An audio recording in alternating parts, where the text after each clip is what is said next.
Hello, Kansas City, and welcome to another edition of the Crossroads Soccer Show on Sports Radio 810 WHB and wherever you get your podcasts. We appreciate you downloading, subscribing, liking, writing a review, doing all the things you need to do to make sure everybody knows about this awesome show. My name is Nate Bukaty, and I'm joined, as always, by my co-host for the show, the one and only captain of Sports Radio 810 and of Kansas City Soccer, Matt Besler, the guy who runs Captain's Soccer Club as well. How are you, buddy? I'm doing well. Yeah. Busy, but just like you are. We're rolling one day at a time during this World Cup. It's been crazy. We are coming to you live again. We've been touring. We've been taking the show on tour.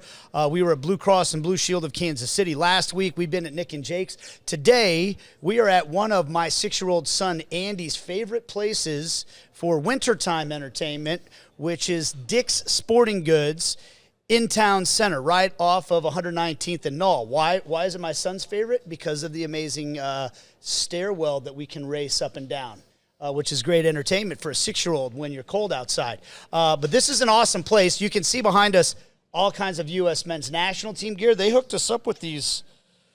A little snug for a guy with a dad bod like me, but I think it's all right. These are awesome. These are USA sharp. I agree. Warm-up tops. Yeah, I was not expecting to see this color wave. I like them a lot. Yeah, very sharp. You can see these here. They've got the jerseys behind us with the American flag, the red and white stripe one, I think is the best-looking jersey the U.S. has ever had. But they've got all of this stuff here. I mean, if you're a Spain fan, if you like Argentina's kits, the Nike stuff, the Adidas stuff, everything is here. And if you're going to gear up for the World Cup, this is the place to come. Also, if you want to book private events like birthday parties and things like that, this is the place to go as well. Did you know you could do? I didn't even know you could do that. Yeah, well, they just did a big renovation here. So this is now considered a House of Sport location, which I think there's only a couple across the country. But if you have not been into this Dick's in the last year since it's reopened, I would highly recommend it. It's open. There's a lot more interaction, and upstairs, like you were saying, you can book birthday parties because they have a climbing wall. They've got all kinds of activities here. You just got to come see the place. It was always awesome. The renovations made it even more awesome. And so, that's where we're broadcasting from today. We want to, as always, thank our title sponsor, Blue Cross and Blue Shield of Kansas City. The Crossroads Soccer Show brought to you by Blue Cross and Blue Shield of Kansas City. From here for wherever you are. That's the benefit of blue. Visit bluekc.com/benefit of blue for more information. And also by Michelob Ultra, the official beer sponsor of the 2026 FIFA World Cup. And our friends at Morton Salt. When the game is on, a sprinkle of Morton turns good food into something worth celebrating. We've got a lot to celebrate here. Kansas City's been on display, and we've got one of our own back in town, the great Aly Trost Martin, play-by-play voice of the U.S. women's national team. She does work on the network level for CBS, Galazzo Network, TNT, you name it. But she got her start here in Kansas City doing sidelines for Sporting Kansas City, play-by-play for Sporting KC and the KC Current. She's going to join us in the next segment to talk about World Cup and all those things, so we look forward to that. But, Matt, let's get into our experience over the past week since you and I last convened. The World Cup was kind of just getting started. The U.S. had one win under their belts. Now they're 2-0. They've won the group. You've done somewhere around 1,000 public appearances since then. Before we get into the game, I want to know about your experience as a guy who in 2014 had FOMO of being at the World Cup and watching all the fun that was happening here. Now you're experiencing this World Cup in your hometown where you're like the guy that played in it and knows all of it. What have you been doing and what's it been like? It's been incredible. I would say I've tried to balance the opportunities. You know, I'm trying to enjoy it as much as I can as a fan. I feel like I have a responsibility in some ways to be out there, to be out there representing our city and, you know, some of the experiences that I've had. But overall, I feel very grateful. I've got to experience things I never thought I would ever do, being on stages and being in front of people and getting kind of a behind-the-scenes viewpoint of this World Cup. But, again, overall, I would say I'm mostly just proud of Kansas City. I think that we talked about this, but we deserve this opportunity And going into the first game that we hosted, I was a little nervous about what it was going to be like, because we had talked about it for so long. It had been this multi-year build-up, but we delivered, and we continue to deliver. I would say every game day, it's just we continue to kind of write our own story, and that's been really exciting to watch unfold. So what about you? What's your perspective on all this? Yeah, exactly the same. I think one thing that I really came to terms with within the first week or so is that I'm going to have FOMO every night, because I'm going to be at one activity that's going to be great and wish I was at 3 other activities that I know are taking place in town that are awesome as well. So I wish I could clone myself and get to have all the experiences. I wish I could be at the game and in the Power and Light District and at Fan Fest and at the Casey House or whatever. There's so many different things going on. But I would say, so my family and I got to go to our first game. We didn't get to go to the Argentina game. I was working the Power and Light watch party that night. And I had definite FOMO for that. I'm like, okay, first ever World Cup game in Kansas City. Lionel Messi scores a hat trick. It would have been nice to be in the building. But I was in a great celebratory place, and it was great. So there's no complaints there. But we got to go. I got to take my kids the day before Father's Day, which was kind of poignant to me, to see the Curacao versus Ecuador game. First things first, there had to have been 50,000 Ecuadorians in the stadium. And that's just something that you would never have. And I asked all of the people around me, greatly to the embarrassment of my teenage children. I was talking, as you know me, I was talking to every Ecuadorian sitting around me and asking them about coming to Kansas City, and they all agreed they never would have even considered coming here if not for the World Cup. And I don't know why, but that matters a lot to me. I think that's just really cool that somebody from another part of the world, that hundreds of thousands of people like that will come get to experience my hometown and come to appreciate it, and it's only because of the World Cup. That's what drew them here. Then Curacao goes out and gets their first ever point in the history of their small island nation in the World Cup, and we were fist bumping with some of the Curacao fans on the way out, and the way they were celebrating that moment, you could see how much it meant to them. And so that was just a really, really cool experience to get to share with my kids. I think that's incredible, and I'll kind of piggyback to your point. I'm running camps this week, so youth soccer camps in the mornings all week, and we do a World Cup theme, and we play. You get assigned to your country for the week. There's a tournament at the end where you scrimmage all the teams, and traditionally we've assigned all the kids to Spain, France, England, U.S., Brazil, Argentina.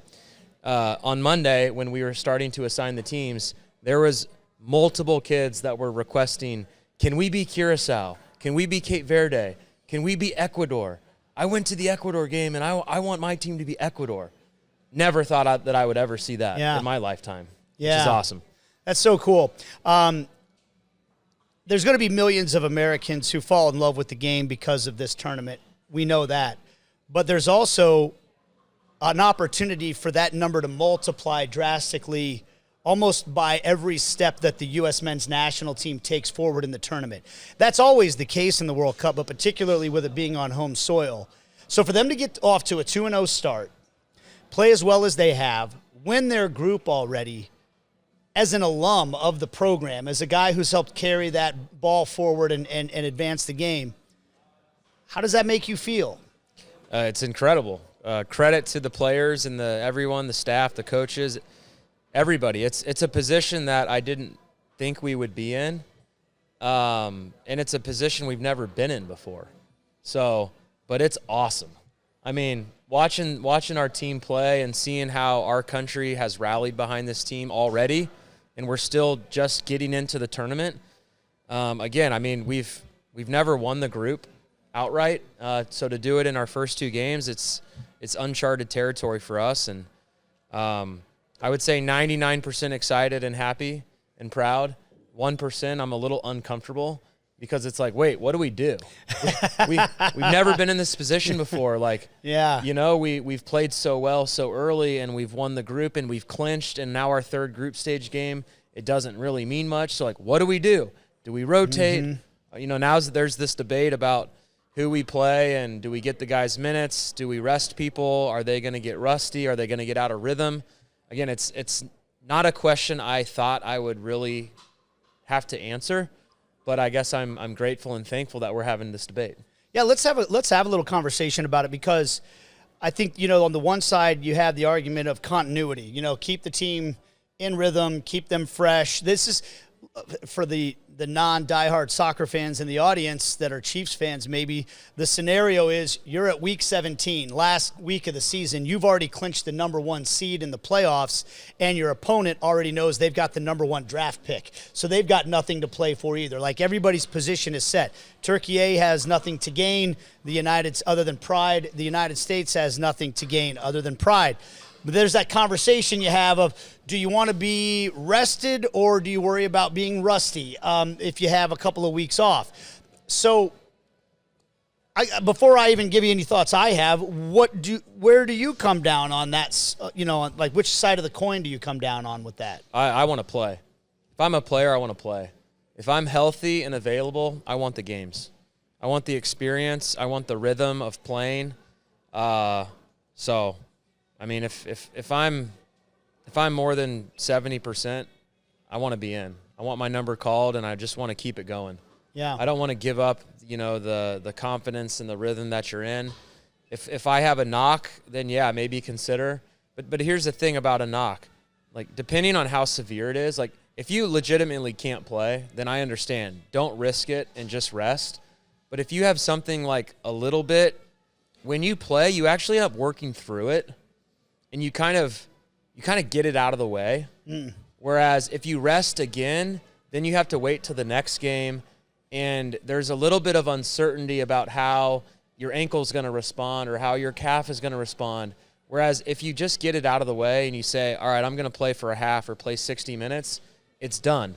It's not a story. Mentally, you're good, and you can go into the next game feeling better. Does that make sense? Yeah, absolutely. I mean, I'm just as a high school athlete, I remember, like, when you'd roll your ankle, you just tie your shoe up really tight and keep playing on it that day. Then the next day when you woke up after sleeping on it, it hurt 3 times as bad. Like, if you rest on it, sometimes it gets more stiff, I would say this is maybe an unpopular opinion. I'm slightly annoyed that Christian didn't play in the game against Australia. Really? I am. Okay. I don't understand it. And again, I'm not a doctor and I don't know. Nobody really knows how severe it is. But dude, it's the freaking World Cup. Like, if you have a bruise or a contusion, like, why aren't you playing? I don't understand. I will say this is coming from a guy who played on a pulled hamstring the entire World Cup in 2014. So you're not, like, talking out of turn. Every injury's different. It is, but I just think look, I love Christian, and he's such an important piece of all of this, and we need him healthy. But that is the story of his career, really. Yeah. It's the inconsistencies, and it's like any little injury that he picks up always ends up being more than it is, and I'm finally ready to be like, dude, play through it. It's go time. It is go time. And I don't know, maybe his body is just different than other people's, but it seems like he's just made of toilet paper. It bothers me. Yeah, I mean, I could tell.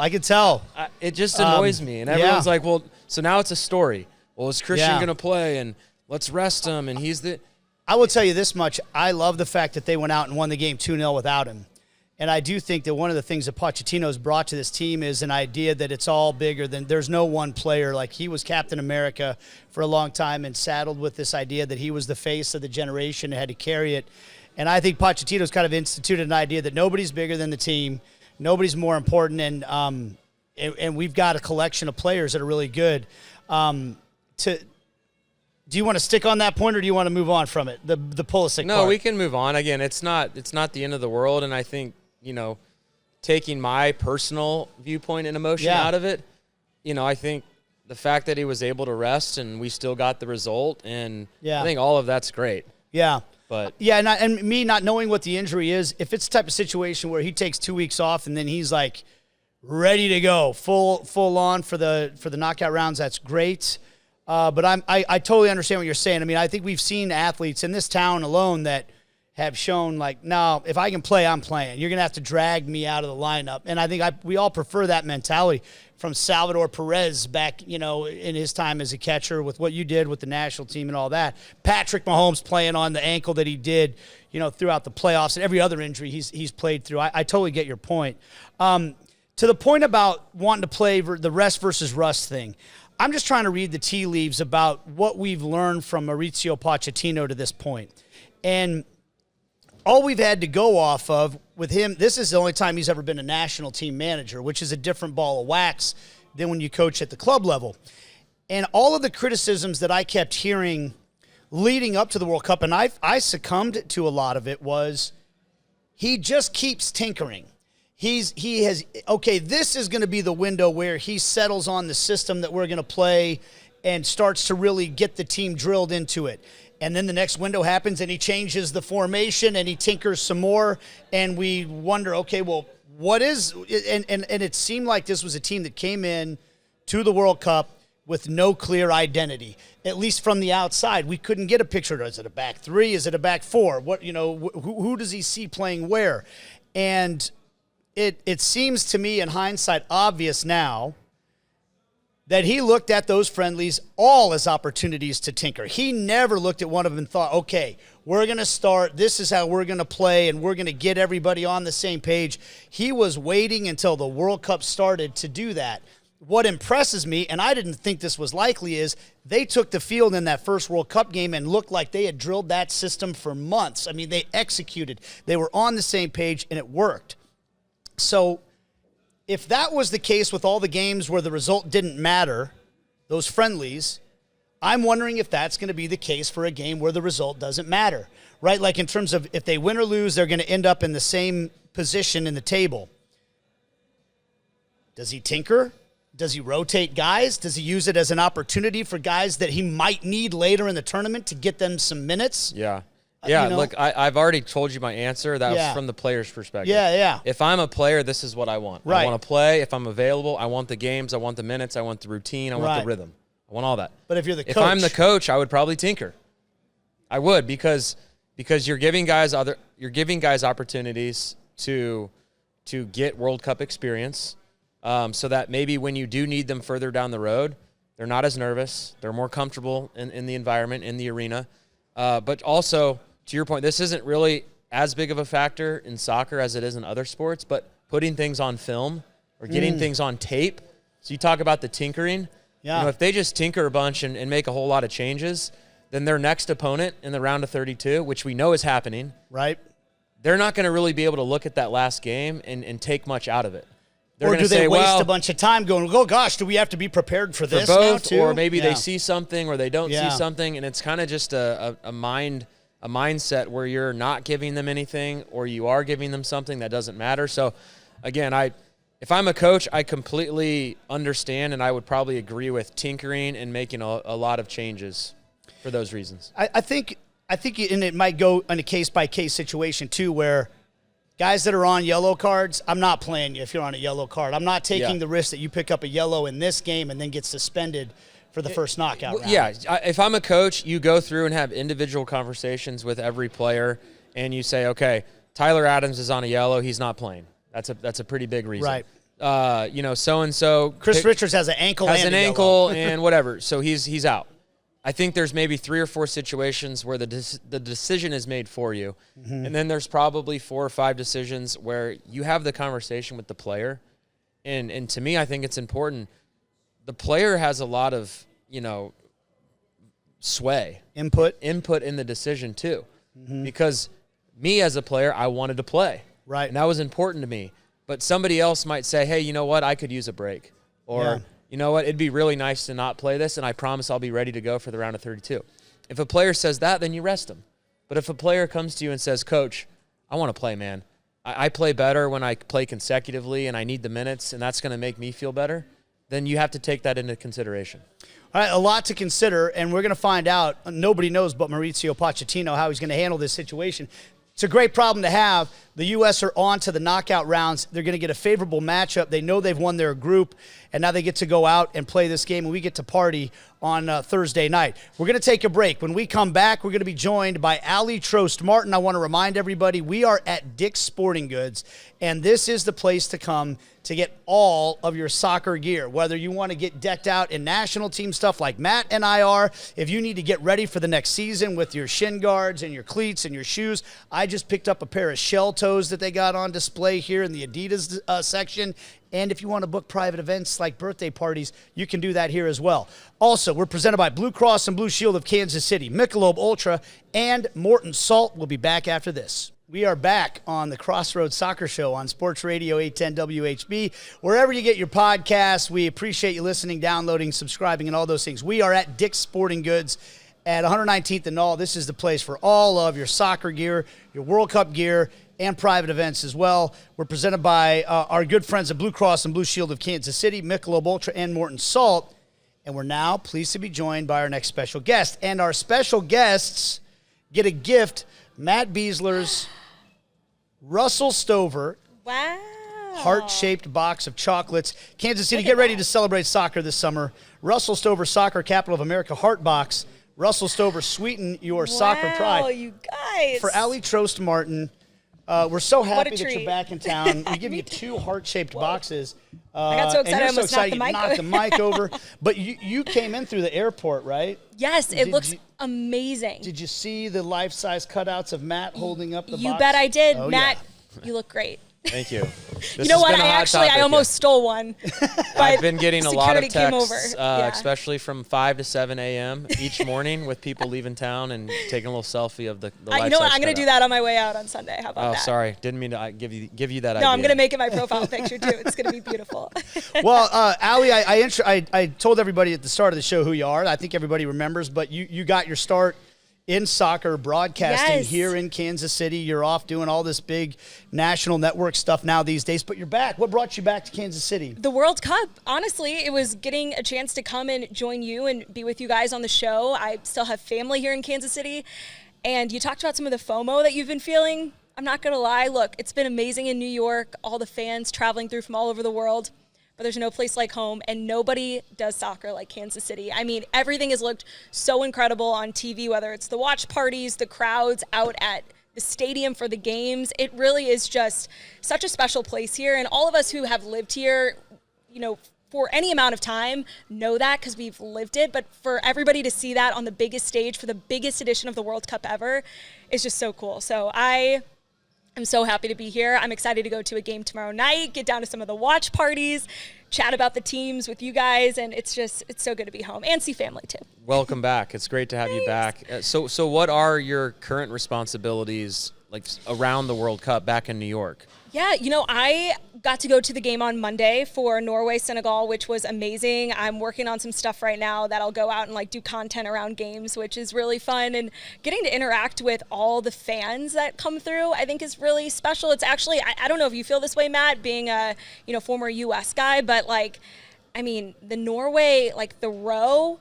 And the way they took over Times Square was amazing. It was so cool. And then the Tartan Army, the Scottish fans, I feel like all these other nations have these really unique and easy to identify chants or things that we need something. I've heard the same thing. I think it's one of the best parts about the World Cup is seeing the different cultures and the way they cheer on their teams and the songs and the chants. And I would say I felt that too as an American fan. And I've heard from many American fans we need stuff like this. Why don't we up our game? We can't take a Viking row, obviously, but if we could find the equivalent of that, I heard Country Roads playing in Seattle after the Australia game, and that seemed to have some legs where the that players gives me said chills, they liked by it. the way. That was cool. That was cool. I love the fun, the good-natured spirit to all of the energy that the fans are bringing, like when the Scottish fans go and take over a baseball stadium and they're singing the songs at the top of their lungs. My favorite scene from the Norwegian fans when they were in Times Square was there was a yoga class. I don't know if you guys saw this part, but there was a yoga class that was taking place right in the middle of Times Square, and all the Norwegian fans were circled around them playing along. So like every time the yogis would put their hands up in the air, they'd all go, hey! That's hilarious. Nate, they were doing the row on the floor in the subway cars. I mean, like, is amazing. the Norwegian Rowing the fans. subway along, No, yeah. they have been rowing everywhere. And Yeah. I got to partake a little bit at the game, but that was, I mean, and Norway also. I mean, Yeah. talk about a dark horse that has not gotten enough love. Oh, they've got Any some team with talent. Erling Haaland Yeah. should be, getting a lot of respect. So the Netherlands are here. They're going to be doing the Orange March to the Yeah. match on Thursday. It's starting in the Power and Light District and going up to the World War I Museum. And I had 4 Dutch television reporters in my house 2 nights ago for a barbecue. I like to have barbecues That in my is house. only a sentence that would come out of Nate Bukaty's mouth, by the way.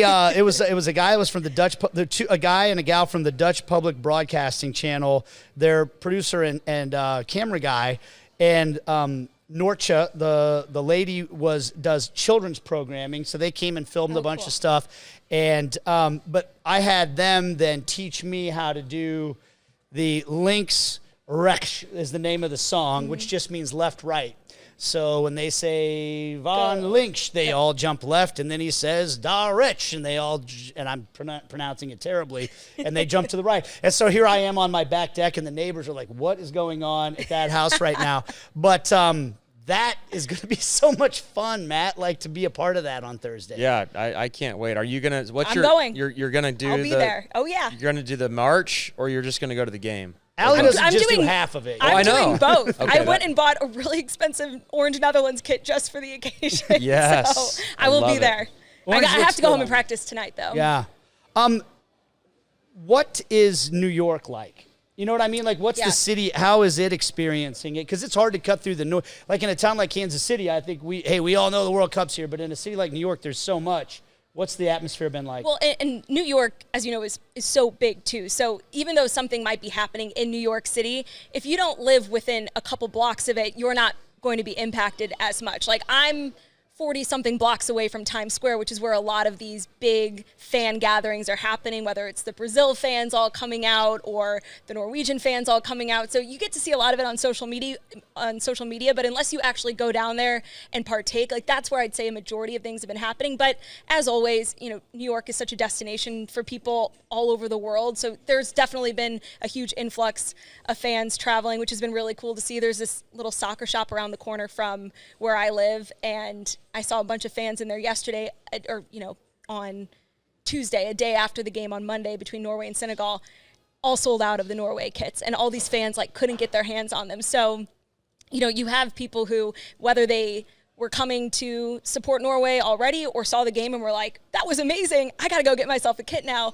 I do think we're seeing a lot of people now kind of develop a fandom or, find an allegiance towards a secondary nation that they maybe didn't support beforehand. Like, I'm a Cabo Verde fan. Don't know about you guys. That's been such an amazing story. I'll always root for them after what they've done in this World Cup. Agreed. Well, Aly, I would love to take the opportunity to ask you just about your career and sort of your rise of where you started. And, we've talked about being here in Kansas City, how you got your start, and now you're in New York City and doing some great things for the game. But I mean, what was your ambition? Did you picture living in New York City? No. I mean, when you started, is this what you wanted? Like, how did you get involved in soccer in the first place? Well, my dream when I first started out in pursuit of doing anything in sports broadcasting was I wanted to work on the Sporting KC broadcast team. Like that was my North Star goal. I never even thought of anything really beyond that. I truly was my goal was to cover Sporting Kansas City. Of course, when I had started out, this was now, quite a few years ago. So it was 2018. That ended up being such an amazing season. And I somehow convinced the Sporting PR staff that after home wins or really positive results, they would let me conduct on-field post-game interviews, which to this day, I still do not know how Robo and Patrick And that was Bergamo, on the PA, right? No. Just on the my own little broadcast? camera setup that I brought out to record the interviews. I'd go edit them up and then post them on social media. You used your own tripod and set everything up on the sideline and everything. And I was doing that with the Blue Testament, that's now the KC Soccer Journal. And so I was just kind of I love to interview. I love soccer. I want to be a reporter. That was my goal at the time. I didn't even think about anything like hosting or play-by-play. You had your own full-time job Yes. outside of this. That wasn't how you were paying the bills. Oh, no. I was like not making a dime doing this. This was all just like in pursuit of hoping to be doing what I'm doing today. And I was working full-time in advertising and just kind of, burning the candle at both ends. But I wouldn't trade any of it, and I got to work with and connect with so many amazing people. I always say I could not have ended up in a better city than Kansas City to have even attempted to do what I'm doing now. Like, it was it had all the right ingredients for me to be successful and to really like land in some amazing spots, Sports Radio 810 included.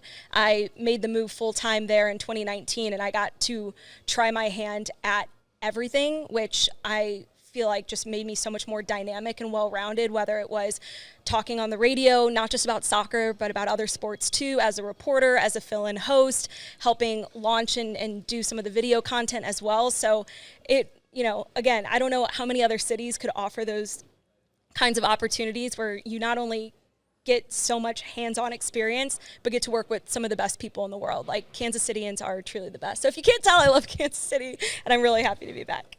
So, Matt, one of the things that I've always admired about Aly is her willingness to take on different challenges and get out of her comfort zone. And, like, if you're talking to a young broadcaster, to me, like, one of the best bits of advice I could give you is, like, don't be afraid to try things that you're not necessarily comfortable with. So, by the way, this is kind of an interesting tie-in, but I bring up the book a lot. The cover of the book is a picture of the watch party when the U.S. women's national team won the 2019 World Cup. We've been doing the watch party since 2010, but that Women's World Cup, those watch parties were incredibly important for a lot of different things that we didn't realize at the time. At that time, because the men had missed out on the 2018 World Cup, Sporting was trying to work really hard to get FIFA's attention, and we didn't get those watch parties. They said, let's do kick-ass parties for the Women's World Cup, right? Which led to the current being here and was one of Aly's first jobs because we were like, we got to have a female representation on stage because this is the Women's World Cup. She started hosting the watch parties with us. She started working at 810. You had never thought about doing talk radio, I don't believe, at that point. No, and I was honestly really scared. During the pandemic, I remember I got a call from Chad Boger who was like, hey, do you want to host Sports Saturday? And of course, it's a pandemic, so people weren't even going into studio. I was hosting the show from an app on my phone where, like, my producer was at the studio, at the station. These may be, like, the worst radio shows that ever aired. My parents were listening, and maybe my now husband, but it was such a great experience for me, and it really challenged me to organize segments, book guests. What are my feelings on this? Like, learn how to, make a point and deliver it, tell stories. There's nothing more intimidating than being told, here's 2 hours of dead air. It's all yours to go fill it. So that was just such a... Nate's never had that problem. No, that's not intimidating to me at all. I'm like, only 2 hours? But that was just really great. And the watch parties, too. I mean, I would leave my full-time job at lunch to, like, go down there during the day and host those parties. So that was just amazing and also really, reaffirmed that I want to work in soccer. Like, I have loved the sport my whole life. That was, the thing that I wanted to be Mia Hamm when I grew up. So it was so cool to be there. I'm glad you mentioned that because she showed up to the first watch party she did with us in her Mia Hamm jersey that she had gotten. How old were you when you got that jersey? Well, it was autographed too, wasn't it? Yeah. So my great uncle Aly Trost is a U.S. Soccer Hall of Famer, and he is my grandpa's youngest brother.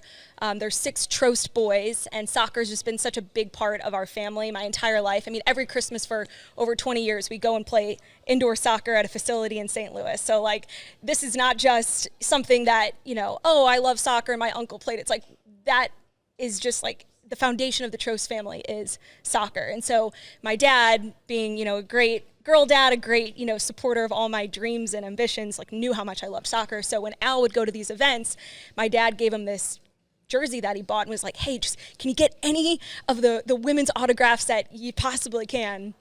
And he was able to get Mia Hamm, Julie Foudy, who I've now had the pleasure of working with on some of our TNT sports coverage. So, like, that's been such a full circle moment.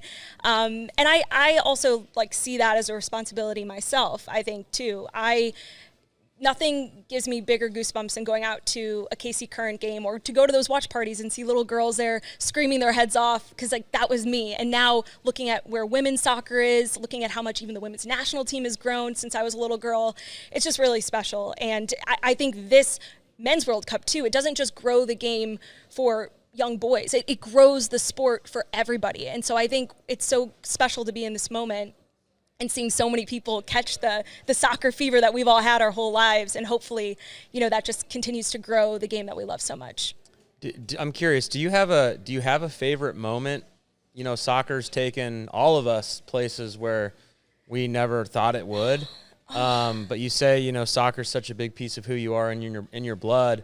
Now that you've actually been doing this for a living, That's such a good question. for a period of time, is there a moment? Is there a game? Is there an interview that you've had with somebody that you're just like, what is happening right now? Well, I recently got to interview Alex Morgan. I've been working with Amazon Prime on their NWSL coverage, and it was on that same day I interviewed Alex, Sophia Wilson, and Trinity Rodman.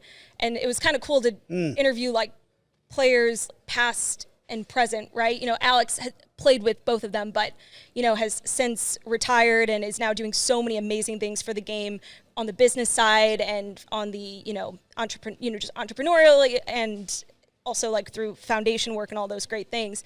But that was kind of like a pinch me, like, oh my gosh, I'm talking to Alex Morgan right now. So I definitely still get that way a little bit, but even working alongside people like Julie Foudy, Lori Lindsay, just people who I grew up watching that I now get the pleasure of working alongside, who we all share the common goal of we love this sport, we want to grow this sport. It's really special. But I'd also say working with Sporting Kansas City too. I remember the first interview I ever did on my little janky setup that I had that I'm telling you about, right, with my camera and my little microphone. Sometimes we would have technical difficulties and the interviews just wouldn't go anywhere. I interviewed Zeusy. And Zeus was like, I remember during the 2010, what World Cup was I? 2014 World Cup, watching and just being like, oh my gosh, that guy that I was like screaming my head off for, cheering for, I'm like standing here interviewing right now. What is happening? So that was like a big moment for me too. Getting to cover you and Zeus and all the guys at Sporting KC, that was a dream job for me. All right, so let's get some thoughts on this World Cup. Yes. How far does the U.S. men's national team, how far can they make it?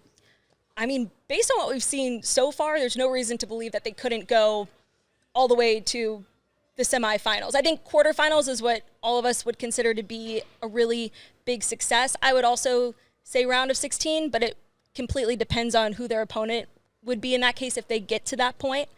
I love the togetherness that we've seen from the group, the intensity, things that we were questioning, it felt like for basically, every month and every window of the Mauricio Pochettino era, we've seen a completely different team now. The one thing that I'm still concerned about, Matt, and I'd really like to get your thoughts here, is that the goalkeeper position is still a big if for me. Matt Freese has only seen 3 shots on target in 2 games. And as we know, defense is such a key part for the teams that end up going all the way. So really for me, I hope that Turkey, who are already out, say, screw it. We're going to throw everything forward. We're going to try to go for it because I really want to see the back line and Matt Freese in particular really tested in this game. Yeah, I that's a great point. I would love for that for us to see that too. The thing about a World Cup is you've got to figure out different ways to win. Yes. And because there's going to be a game, the matchups are all different. There's going to be a game where you don't perform at your best. Can you still figure out what you need to do in that moment, in that game, to find a way to win? Yeah. And so, yes, it's great that we've seen in these first 2 games the U.S. has come out on the front foot. We've been attacking. Our repress has been incredible. When we lose the ball, we just swarm to the ball and win it back as quickly as possible. That is amazing, and that's exactly what you have to do when you play teams like Paraguay and Australia. But when you play a better team, a Netherlands, a Spain, a France, you have to play a little differently because when you lose the ball, yes, ideally you could repress them and try to win it back. But when you go all out and try and repress and they're able to get out of that, all of a sudden they're on a counterattack, a 3v2 or a 4v2 or whatever the case is, and they have the quality to punish you I mean, we saw that against Netherlands in the last World Cup, how we got knocked out. So I still think there's some questions to be answered, like you said. But I would love to see us play maybe a different strategy, a different approach in this third game against Turkey, just to get us some experience about winning in different ways. Completely agree. Who's your favorite? Favorite to win it all? Yeah, who do you think's the favorite to win it all? After we've seen everybody play a couple games now. I was going to say England, before they drew That's Ghana why we need yesterday. a couple games. We need a couple games because, like, Portugal looked terrible. Then they look great. So you got a couple games to judge now. Still, if I had to say the team that I think combines the quality with the experience in the World Cup, it's got to be France or Argentina. I think Argentina is actually probably the most disrespected nation right now. The reigning champs came in as like the sixth on the odds makers favorites to win it all. And I'm like, have we seen Messi? All Messi needs is just like a little bit of bulletin board material. You thought they were disrespected as well? Hand up. You disrespected them. I was like, they're old. They're not dynamic. I think it's very, very hard / impossible to repeat as champions. It never happens. It's only been done twice, I think. It was a long time ago. Yeah, but they've looked good. So well, when you're asking a 38-year-old to score all of your goals, which is what they've done over the last couple of cycles, okay, it's not just any 38-year-old. Most people would say that's not a good recipe, but it's Lionel Messi. So they keep proving us wrong. So and again, another nation that has the World Cup experience, and I think France having made it to the final last time around. They've made 3 straight finals, which is crazy. And their players only have more and more experience. Like the quality of France is just insane. Like the Mbappe, Dembele, Olise. I mean, that is to me like the scariest attack. And Spain as well. But I mean, Lamine Yamal's health status, as we were talking about Pulisic with the United States, that I'm like maybe a little bit more concerned about than I was coming into the World Cup. Just a little bit. I don't know. I mean, I think France is by far the most talented team, and they should be the favorites. The crazy stat about France is to think about how many people that could play for France that are playing for other countries. I know. I mean, Senegal, like all these you nations. could go down and list off 3 teams that are basically French players, but they're not good enough to play on the actual French team. So they're going and leading these other nations, and they're just as good. Yeah. I mean, to me, that tells their player pool is deeper than anybody. The other thing I will say that will be interesting as the tournament progresses when we get to the knockout portion, penalty shootouts. One of the stats that I thought was really fascinating coming in was like if you took away penalty shootouts, Netherlands would be unbeaten in like 12 or 13 straight World Cup games. And so it's like it's those fine margins of, finding different ways to win. And sometimes that is just being the better, more mentally prepared for a penalty shootout, being able to have that pragmatic approach against certain nations when it's, when that's what the game's calling for, or pressing the hell out of somebody and just winning with that pure grit. Well, it's great to have you back, Aly. Not only do you get the box of chocolates, you also get a present from our sponsor, McGregor's. Game day starts at McGregor's Butcher Shop. House-cut steaks, fresh sandwiches, and everything you need to feed the crowd. McGregor's on 135th in Overland Park. You get a gift card there as well. Aly Trost Martin joining us. When we come back, we only have a couple minutes left, and there's a question I've been dying to ask Matt Besler. It's a very controversial topic in this World Cup, and he's actually the only person I know who has the actual experience of having lived this moment to answer the question. We'll answer that when we come back. Back to wrap things up on the Crossroads Soccer Show at Dick's Sporting Goods, 119th and all. Get all your soccer gear here. Simple as that. Also book your private events here, birthday parties, stuff like that. Nate Bukaty along with Matt Besler. I wanted to get to this topic. Jeremy Doku, player for Belgium. It looks like it might not matter for Belgium if this happens anyways, but he is expecting to become a father for the first time right around the quarterfinals, and he came out and said that he would very likely be willing to miss the quarterfinal game to attend the birth of his first child. There was a female reporter in Europe who blasted him for this, said, You can't miss the World Cup. This is a once-in-a-lifetime opportunity. She said that childbirth is a disgusting process that you don't want to see anyway, and that the man's role in the childbirth is basically useless, and you're just kind of ancillary in the process, so you got to go to the World Cup. She's taken a lot of heat for that. She hasn't really walked back her comments, at least the last that I saw, but people have really had this big back and forth about it. Here's why Matt Besler is the person to ask this question. And it actually dawned on me when you asked Aly for her favorite moment, because one of the coolest moments ever for me was Matt Besler texting me on the morning show one day and said, guess what just happened today? And it was a picture of your first daughter. First daughter. Where were you? I was down in St. Vincent and the Grenadines Islands. A little puddle jumper plane with the U.S. men's national team. Was it a qualifier? What were you playing in? World Cup qualifier. A World Cup qualifier. And I know that wasn't easy for you, knowing that you weren't there for the birth of your first child. And I texted him back, I swear to God, and said, you're going to score a goal today. Was that your first goal with the U.S. men's national team? First and only goal for the U.S. men's national team. And you did the baby celebration, right? I did. So you get to weigh in on this, because the rest of us, it's a hypothetical, you know? Yeah, look, this is going to be, there's no black or white. I think it's just personal preference and situation. For me, Amanda delivered Parker 2 weeks early. So, if I had a game scheduled for her actual due date, then I don't know if I would have been on the plane playing in that game. But, we knew it was on the radar, but it was 2 weeks before. So, of course, I was going to go play the game. And, because if you don't go play the game and she doesn't have the kid, it's like, well, I should have gone and played. Yeah. So it's a tough situation to prepare for. But the reason I missed it was because Parker did come 2 weeks early. And by the time Amanda's water broke, you have to have the baby within a certain period of time if your water breaks.